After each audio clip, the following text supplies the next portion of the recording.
And that is us live. Good evening, ladies and gentlemen, and welcome back to another MMA UK live show. Tonight, joined by one of my favourite guests. I know I say that to all the fighters, but this time I really mean it.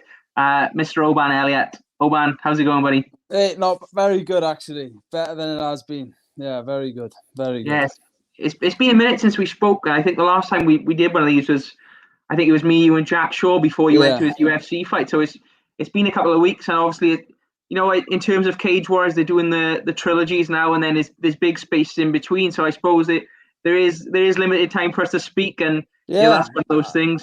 We're in this climate as well. It's not, I wouldn't say it's ruined things, but things are a lot different now. I was fighting every 2 or 3 months before. And now, I had one fight in 2020, and even from between September to now was quite a big layoff for me in terms of what I've done before. It's just as soon as the clock struck 2020, it all went to shit.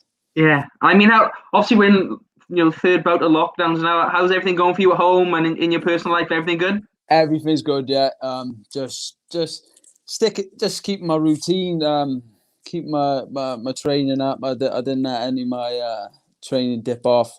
I had a couple of injuries here and there. Obviously, I had the health scare that I'm sure we'll go into. Yeah. But other than that, I just kept the ball rolling. I tried to stay as positive as I could, given the circumstances. And it's all the way up now. Everyone's getting vaccinated. There's light at the end of the tunnel. We're on the way up now. I think everybody is, not just me. Yeah, no, I definitely agree with that. And it'll be good when we get back to these normal times. We can start going to shows again. Start doing these interviews a bit more often. And for everyone watching at home, thanks for sticking with us during this time. Obviously, if you do like this video, please give it a like, give it a share, and subscribe to our page as well. We really do appreciate all the support we can get, and obviously to give a platform to guys like Oban and other fighters like him in Wales and across the UK. So please do smash that like button for us. We really appreciate it. And Oban, we got a lot to talk about tonight, buddy. So I'm gonna get straight into it. Get in there, son. Come on. we had a couple of months off, like you said. You had a little bit of a health scare after the Michael Fignac fight. I think that's probably a good place to start with the health scare. What we seen your posts on Facebook, and we all kind of had our hearts and our mouths a little bit, sort of wondering what it was. But what sort of was the situation with that, and how much can you tell us about what happened with the scare? I can tell you everything. It was, the fight happened. The health scare, when we found out that the fight happened, is what it was. Looking to December for the trilogy card in December, and before I had this reoccurring, not a big deal, just this rib injury that kept flaring up. I took a week off after the fight. The rib was still hurting a little bit. So I went to get it x-rayed. Shaky made me get it x-rayed. He said, "You're not fighting. Get an x-ray now. Get on my case." Got an It was on my left side, so we had trouble getting cleared because they weren't too sure why they did an ECG for an X-ray, but I think it's because it was on my left side. Yeah. But it's all been cleared off anyway with the doctors and Safe MMA. But so we did this ECG, and they found out I got this electrical problem. It's like, it is, but it isn't, pre-excitation syndrome. Would have had it since birth, and people go their whole lives without any symptoms whatsoever. There's no point listing all the symptoms now, but people go their whole lives without ever knowing they've got this thing. But the thing with this syndrome, with whatever it is, the less muscle around your heart, it's pretty self-explanatory. Like, if there's less muscle around your heart, there's less strength, and if you've got like this little flaring thing, the weaker you get, the more chance there is of if there being like a problem, having symptoms, which is what happened to me. And it was not good to hear at all, but it answered a lot of questions. It answered a lot of questions with what I had to go through in lead up to the fight, during the fight, And just after the fight, it was just like it was like when I was in there, it was not so much. It was like, yeah, I was behind on the cards, but it was like when I left the cage, I just walked in the bar, went, oh, that sucked. I lay down and I was just. It's pointless going into it all now, but anyway, just about every symptom that these doctors read off this leaflet, I went through. Sick from probably a month out from that fight onwards, and I just ignored them. I was just like cutting weight's never nice, but there was just strange things that and I'm sure a lot of fighters will empathize with this. If you're like, I don't know, sick or you got a bad belly, you just it'll be right. That's just kind of what you do when you get that close to a fight. I just had a year off, so it was a bit reckless of me to just to get along with it. And but all I was thinking about, once I've weighed in, everything will be fine. And like I weighed in, like I had my food, I was like, yes, here we go. And then it was just like, and then we found out why. So it was just a mad. It's been a mad couple of months, but I'm so glad they're behind me now. So glad they're behind me. Feels like I'm just making my professional debut again now. Fresh, clean slate. Yeah. So what steps did you have to go through then? Obviously, you had this diagnosis. You had a little bit of time off. What steps you had to go through to get cleared? Now, obviously, you're going to be fighting on the Cage Warriors, the next trilogy coming up next month. What steps do you have to go through to get the all clear and be in a position where you can fight again? It was so I got the news. We straight away put it to Ian Dean and Graham. They had the full support. We didn't know what was going on because they initially told me I could never fight again. So it was like, surely how was this just come out of nowhere? But then the procedure was I got referred. Yeah, there's a load of outpatient appointments with some really interested doctors. They were interested in and took a big care in me because it was weird. They just understood. But then as we discussed, I can hear myself speaking now. I don't know what's happened. Oh, yeah. Wait. Do you want to just if you echoing, if you exit, turn it down. Oh no, or you can exit the chat and come back on if you want. That'll be fine. And no, that's fine. Can you hear me fine? Yeah, I can hear you fine. Yeah, I just turned it down a bit. I can't hear it now.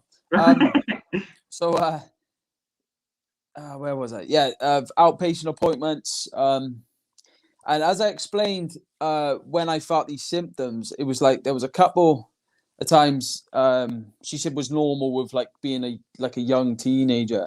She said that's normal in young teens. We can't disclose that. But as I explained with the weight loss that I did, because like I cut weight before. I cut weight. Well, 2 years ago, I made my lightweight debut. I made the first time I cut the lightweight as a professional, as a man. I fought like 70 when I was a kid. Yeah. But there wasn't any problems there because there was just no. It was fine. But then it was like 18 months later. I've grown so much and a lot of manual labor work. Yeah, just naturally. I'm 23. I'm still young. I'm probably going to grow more. So I just grew more, and I was like, we when the trilogy got booked, that I had time. I'd been in camp with the boys for Fight Island. I had time on my side to make the weight. So I thought, let's make the weight. I've got loads of time. There's no excuses for this one. If it was on 6 weeks, I would have done 170, but I had like 12. So I thought, what, perfect. But it just got fucking mad, It just got. I've never felt like anything like that again, and I'm just so glad I'm never going to feel like that again because I'm never going to go to that way. It was just mental. Yeah, I can imagine you as well because I know kind of how determined a person you are. I know your aspirations within this sport and as an athlete. So, like you said, when you got told that they never want you to fight again, what was that like? Jesus Christ! The day I found out, I went back and I had a recorder leg side and just kind of sat there and just went, "Fuck, That's just. It was just you couldn't write what had happened. But we then I got, this is the thing. And then I got the news, like it just got better and better, gradually got better. They said I was going to need a lot of these scans, but then they put this heart monitor on me.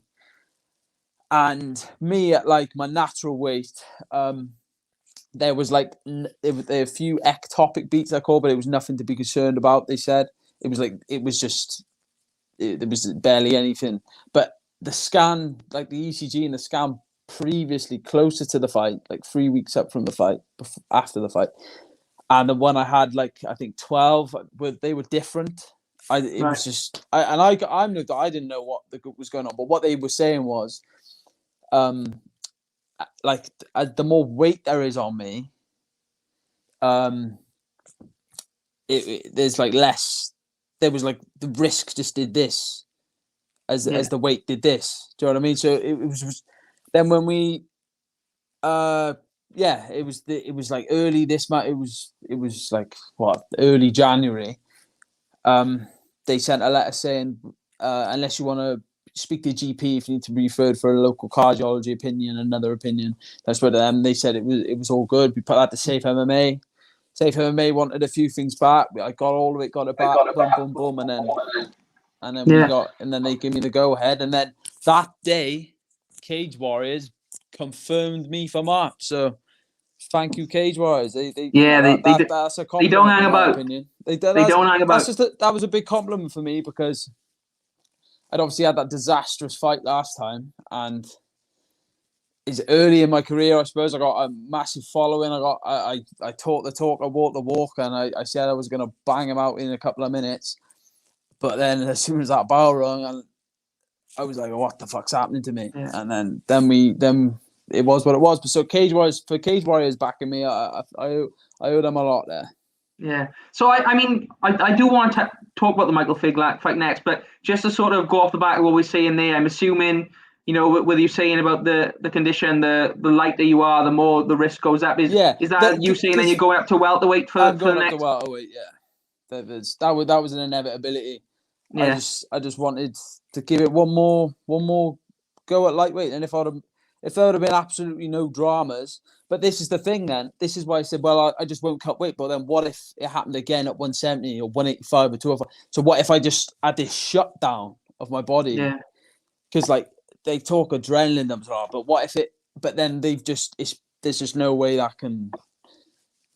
It's so mild. It just wouldn't be a thing. That's why I haven't had to go for, because people get this thing called an ablation, where they're fit, they're healthy, but their heart will just lose control. But the only time I've ever lost control on my heartbeat, like beyond belief, was that fight. So that's the only time I've ever experienced like serious power. Like, yeah, obviously your heart rate's up in a fight, but I was sitting on the stool and I was getting more out of breath. And then after the fight, I was just on the floor, just panting relentlessly out of control. So it was just that's where the concern was. Because if he'd have banged me out in 10 seconds, and I'd have gone for this X-ray on my rib, they would have found out this heart thing anyway. So I'm not saying it's an excuse. That just goes without saying. It's not an excuse. It is what it is. There's I suppose. First of all, there was a big excitement for that fight. I think we had, the two of you backstage getting into it a little bit. We had one of the best one-liners. You're there. Oh yeah. You're there. Oh yeah. I won that battle. how sort of much do you think it affected you? Like I say, I know there's no excuses, but for you, at what point in the camp were you sort of feeling like, okay, this weight cut is getting the better of me a little bit? It wasn't so much the camp; it was every waking second of the day that I wasn't at training. Yeah, it was like I'd wake up for a piss in the night, for a toilet in the night. That's okay. And I'd pass the watershed. Yeah, I get out of bed and then I'd be like, oh shit, I'm gonna pass out. So I'd like crawl, go on my knees, just let it all settle down. Just like okay, and then go make my way back up to my feet, and then go for a piss, and then steady back, and then just hit the bed and go back to sleep. Yeah, so and then it was like every single time at work I'd stand up. I quit my job for that fight. In fact, like my labouring job with my uncle. because I just could not get through. I was just like a zombie, and I know the weight cuts up, but I was just, but I wasn't worried about feeling like a zombie. When I started getting worried was when I was really starting to have these like fainting episodes, like these dizzy episodes where it's the fucking, it was mental. Yeah, so scary, and it's it's definitely insightful to, like, you guys cutting weight. People don't, I don't think people appreciate how tough it is and how hard it is to maintain that lifestyle sometimes. So people can say what they want. If you've got a man like me in this shape, being able to weigh 155 pounds, he's disciplined. I'm lean and ripped at 87 now, 17 kilograms away from 155. I am. How I made it, just discipline and toughness and relentless road running and starving, and just thought, I just get to that weigh-in and it'll all be fine. Yeah. And that was it. And no matter what I was, my thought would just get to the fucking weigh-in, get to the weigh-in. But the time when I started to think this is going to be my last fucking fight at 155 was when I was like past it. Every time I stood, if I was to stand up now, I'd have to sit straight back down. Yeah. Every single time without fail. So that was pretty fucked up. Yeah, you talk about it as well. You said it was an inevitability, and like obviously, I know we doing the interview since your amateur days when you were fighting at welterweight. You won the tournament with Cage Warriors. You looked absolutely amazing in that. Really obliterated everyone you fought in your run up to you becoming a professional. Really, so can I just cut you there because yeah. Do you know when I just won the Grand Prix after Christmas that year? January, I remember it so well. 2 years ago, I remember weighing at my house in Bristol when I was at uni. I was 79.8. And I thought, fucking hell, I'm only 2 kilos over welterweight. I may as well cut the lightweight. Yeah. But then this year I was like 91. And I, bit crude, I had the shits all that Christmas after I won the Grand Prix. And I just thought, well, I'm only...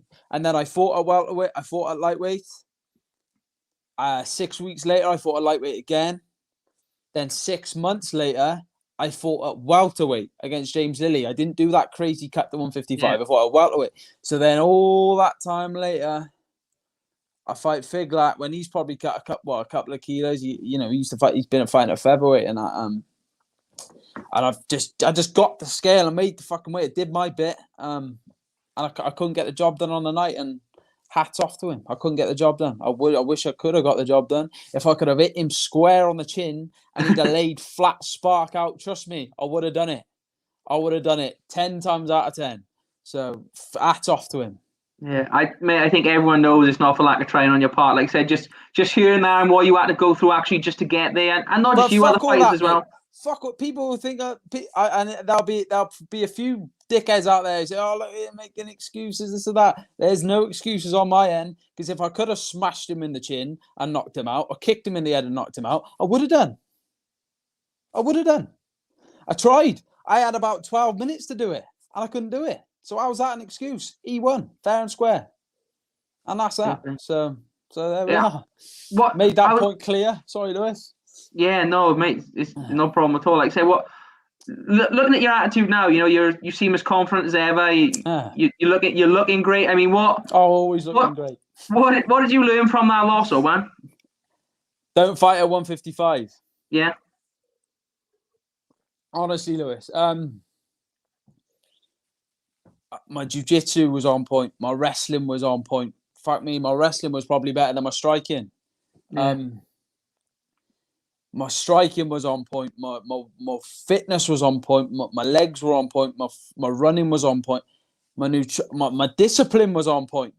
I ate the same thing. I didn't even eat I didn't even change sauce. Discipline was on point. Bedtime was on point. Waking up was on point. I didn't even need an hour. Everything was on point. I get up there to Manchester to make the weight cut. We make the weight cut was fucking horrendous, but we made the weight cut. It wasn't like a bad weight cut like Darren Till says we can't see and all that. It was very tough. I was whinging. I couldn't lie flat because my belly was just so empty. It was like I just felt it was horrible. I was spewing up all my. It was all fucking whatever, and everything was on point. So it's not like I could got to sit there and go, shit, maybe I shouldn't have. Maybe I should have done my training jiu-jitsu more. Maybe I should have trained more. Maybe I should have done this. Maybe I should have done that. I did everything absolutely bang on correct. And that's the thrill and the agony of this sport. You can do everything right. You can do everything right, and you can come away empty-handed. And that's what happened to me. And I've sent many fucking boys packing after like 30 odd seconds sometimes. Yeah. With empty-handed after they've done everything right, after they've got their sleep, done their road work, done their training, jiu-jitsu. After they've done everything, I've sent them empty-handed. It was my turn. I couldn't get the job done. Yeah, we had all this shit going on. Yeah, it was about 3% of myself, but I still come away empty-handed. So it is what it is. Yeah, mate. It is what it is. Mate, it's great. Like I said, you stand up to loss, so big respect for that. You're coming back though. That's the thing. You're coming back. You're gonna be matched next month. What can we expect from you next month, though? Obviously, we've had these trilogy cards. They've been fair play to Cage Warriors. They put these cards on. They've been absolutely amazing. Really exciting cards. You're going to be back on there on the biggest show in Europe in the next couple of weeks. So what's the future hold, and what's it look like for Oban Elliott now? Fucking hell, when you say that, it's like, oh yeah, I am. I've just in the space of a week, I've gone from when am I gonna fight in June? Am I gonna fight in what am I gonna do? So now bang, I'm back. So it's a good job I've been in full training camp since the day struck 2021. I'm fit, ready to go. You can just expect more of what you've always seen. That belt, last fucking hell, you just forget about last time. That was just a complete and let me think of an example. Like I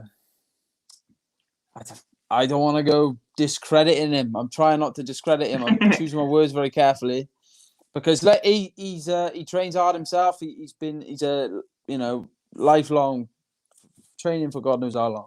He got a victory last time out after me, so he's doing his thing and good on him. Just everybody who follows me knows the crack. That's all I can say. And everyone who doesn't follow me knows the crack. People who've never watched this sport know the crack. So it's not even. We'll just get back to what we do. Me and the boys have been working hard, and we'll get back to what we do. Yeah. What's it been like down in Shores over the last couple of weeks? Obviously, it's tough, isn't it? With the lockdowns, I'm sure you can't have the same amount of people in. It's all like these athlete bubbles. What's it been like at the moment? Well, I've only just got cleared with my bubble this week, so I've had to kind of just work around things the last few weeks because it's very strict. We don't, we follow all the government rulings for who's training and who's not. So I've had to. I got a message. I think it was before Christmas off Jai Herbert, the Black Country Banger, to do some sparring with him for his upcoming fight, and that's what I've been doing every week. Is staying fit, staying sharp. Jai's got my sharpness right up. I've hopefully improved him in the same way, got him sharp, and we've had some really good sparring, and I've been ticking over like that, and then boom, I get cleared, and we're back to it. We got a good camp ahead of us now. Yeah, and like you said, Jai, he's a former Cage Warriors champion. He's in the UFC now. I mean, what is it like being with that level of guy who's around your weight class? Really good, yeah. Great sparring all the time. Every time we spar, it's so intense, technically intense, and I can't say enough good things about Jai. He's outstanding. He's world class. Yeah. Is it just spar? Is it just go out there and spar, or do you sort of join in on the sessions? No, we just spar. We just spar. Yeah. On the day I go up, just sparring. Yeah. Just like an open turn up. I went there last year. Just turn up with my kit bag. It's like, all right, boys, shook everyone's hand. Got in, Jai, because as soon as Jai got signed for the UFC, I messaged him straight away, can we spar? And just turn up with my bag. And I don't know, I think that might have sat well with them, the way I just didn't bring anyone with me, a bit like a Jippo in his bag and his gun shield. We've had all them boys are really sound up there. I got a lot of time for them. Yeah, fair play. Right, Oban, I got a couple of questions coming in, so I'm gonna reel some of these off to you. First one's from Katie Hunter. Big shout out to Katie Hunter. She said, "Yes, Katie, she's good as gold. She is." Yeah, shit, it's terrifying to listen to what you went through, and thank God you made it through the fight. So big shout out to Katie Hunter. Exactly. Yeah, thank you, Katie. Yeah, but I went through. People have gone through worse. People are getting blown up on out in war zones, and NHS workers are suffocating in their mask, looking after seriously ill people. I just felt really ill, pretty ill before a cage fight, and I didn't win the cage fight. So for me, fucking hell, I'm still here. Everything's fine. People are going through a lot worse. I ain't gonna cry over spilt milk like that. It is what it is. People are more bothered about it than I am. Do you know what I mean? So, but yeah, that's just what I'm saying. You're a popular guy, Oban. You're a popular guy. You got a lot of following around you. I appreciate that, but I'm fine. It is what it. I've been through fucking. I said this before. I said the day I lose, I can sit back and say I've been through 10 times worse than ever losing a fight. I've lost my fucking dad, number one. We had a so this is just like, yeah, it's a little lick, it's a little bruise I can just shake off and keep fucking strutting on through like I always have done. So yeah, whatever. As she said, now see now you took the L, has convinced her even more that you're destined to be a future champion. So I couldn't agree more with that. So yeah, big shout out to Katie Hunter. We've got Abdul Ahad Patel who's saying, is there anything specific you've been working on to help improve after between your last fight and now? Yeah, what I've been doing is I've been opening the fridge, grabbing a plate out the cupboard, right, and just lumping a little bit more food on there. Fair play. I mean, that sounds good. That does sound good. What else have I done?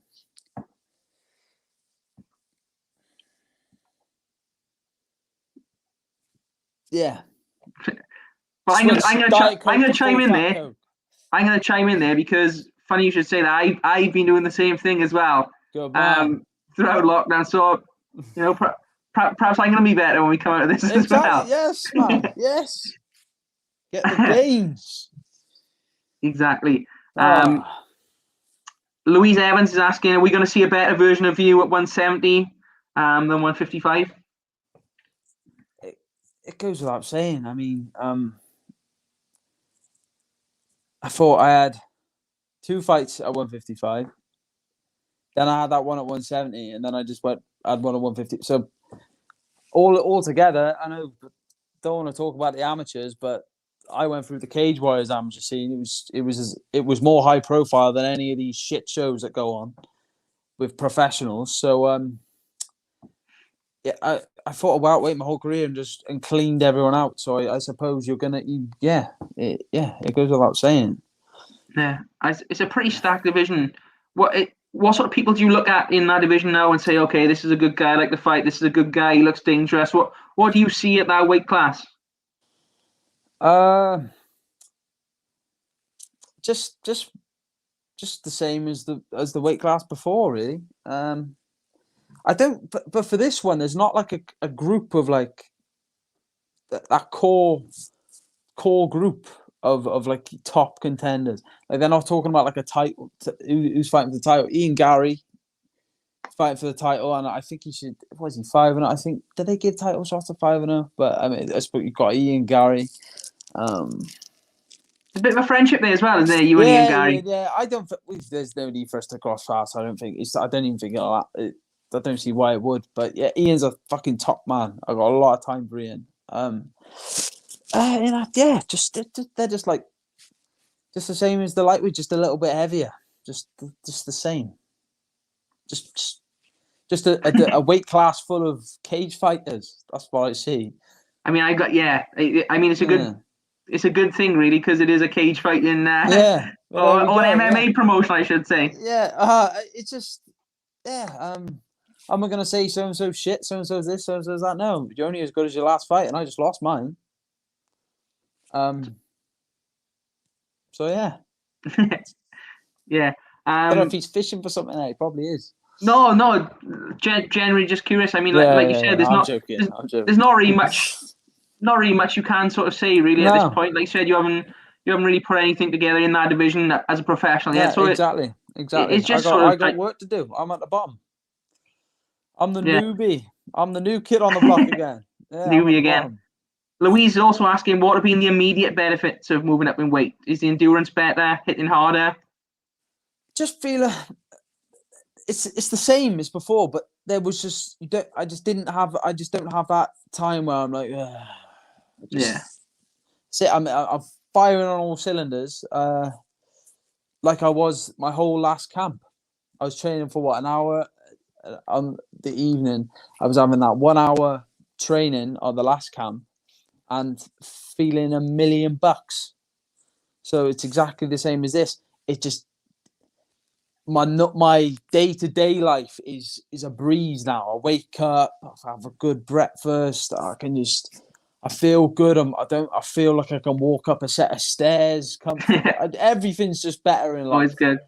Yeah, it was in that mindset of like, you've got to torture yourself, but that's what was the cause of my demise. That's what I've learned is just wised up a bit. Yeah, excellent. Katie Hunt is asking Lewis, why does the sun never shine in your part of Wales? I mean, I'm assuming you're indicating I look a little bit pale. It does shine. It does shine sometimes, Katie, but to be honest, it hasn't been shining much. We got right now in Blinding Grant, we got a couple of inches of snow. It's freezing cold, and I don't really know where to even start with the Welsh weather, Katie Hunter. So thanks for your comment, and also not thanks. Yeah, it's been tough lately. It's been a cold couple of weeks. They're getting outside and they go for a run. He's absolute. Just gotta get it done. Peter Knox is asking, Oban, what is your favorite gangster movie? Obviously, you're the gangster of Welsh MMA at the moment. What is your favorite gangster movie? Rephrase: the gangster in MMA. And my favorite gangster film movie is, I'd say, Donnie Brasco's a good one. Donnie Brasco? The Departed. Is that the right one? I haven't seen that one. Leonardo DiCaprio and Matt Damon. Oh, yeah. Okay, that's a good one. That's a very good one. Goodfellas? I can't say I've seen it all the way through. I know you might find that. Yeah, I can't say I've seen it all the way through. Gangsters don't tend to watch other gangsters do things. You know what I mean? Good answer. And good question, Peter Knox. Well, I've got my own meetings and things to sort out over here. So I'll let the good fellas do their thing. Yeah, that's a good answer, mate. That's a good answer. Yeah. What I was going to say as well. Obviously, we've got some UFC coming up on the weekend. 2 welterweights as well. Of course. What's your thoughts on that one? I've always like to get your thoughts, Oban. You're a student of the game. You love watching. So for people who don't know, we've got Gilbert Burns, who's going to be facing the champion, a dominant champion at the moment in Kamaru Usman. Really good fight. What's your thoughts on this one, Oban? I think we've got Burns, who's I'm kind of following in old Burns' footsteps here because he's coming from 155 up to 170, and look what he's doing now. I think Burns, when I watched him beat the snot out of Woodley, with all respect to Woodley, but God, what a dominant victory that was. When I saw Burns do that, I just thought, maybe Usman is that good, but I'd like to think Burns is going to do him. Yeah, I'd like to think Burns will do the business. Is that an official Oban Elliott prediction? Yeah. Because then Usman's good. Do you know Usman? I'll go Usman. But I want Burns to win. It is what it is. But I'd say Usman's going to win probably, isn't he? Unless Burns hammers him as well, like he did Woodley. So. Yeah, there we go. I look forward to that one. That's gonna be a hell of a fight, actually. Yeah, it is. I think I speak for everyone across Wales and probably UK as well. Oban, say we're glad to have you back, mate. Yes, glad you've had a bit of good news. It wasn't it weren't the same. My life didn't feel the same without all the chase and the fights and everything. It didn't feel the same. I'm glad you've received me, and you were all, I guess, caring in my absence. For the brief absence it was, I guess you all cared. So it really goes a long way with me. Thank you. Yeah, no, it's no problem at all. And anyone you want to sort of give a shout out, people who support you in this time in the camp? Or There's a lot of people. I'd be too many. Shaky and Carl for helping me just mentally, just keep it, just always helping me through this time I've been in. I can't fight. They have. I don't know where I'd be without them too. No, in 2021, I really don't. And then all my close friends, and they know they are who've really been behind me. There's so many people who've really just outdone themselves with me, who've really been chatting up on me, and I appreciate it all. They all knew who they are, and they're probably watching this, if you know what I mean. They probably, because they care, they might see this, so they knew who they are. My family, my brothers, my mother, just to stay the course. And are they going soppy here? I don't know. Maybe I am, maybe I'm not. But even though he's not fucking here, my dad, because I just reminded every day I've reminded myself why I fucking do it, Yeah, it's still something that pushes you on, obviously. Yeah. So that's who's he should have fucking, as McGregor said before, he should have killed me when he had the chance, because I doubt we'll ever cross paths again. But it's a new era now. I'm back on the fucking resurgence, and I'm more motivated than I ever have been in my life. So here we are. Well, I think that's a great note to leave it there on that statement, Oban. Thank you very much. We've had a good chat there, Lewis. No, thank you. We have, buddy. Always a pleasure to catch up with you, mate. And we look forward to seeing you back in the cage now next month. And they call it an octagon, I think. In the octagon, I'm going to call it the octagon. Well, let's say the octagon then. We'll take that and we'll say the octagon. So inside the octagon. I look forward to seeing you back in there, Oban. And in the octagon, yeah. I've looked forward to being back in there myself and right my wrongs. And for the guys watching this as well, thank you for sticking with us. We will see you again soon. Yes, cheers, guys. Thank you.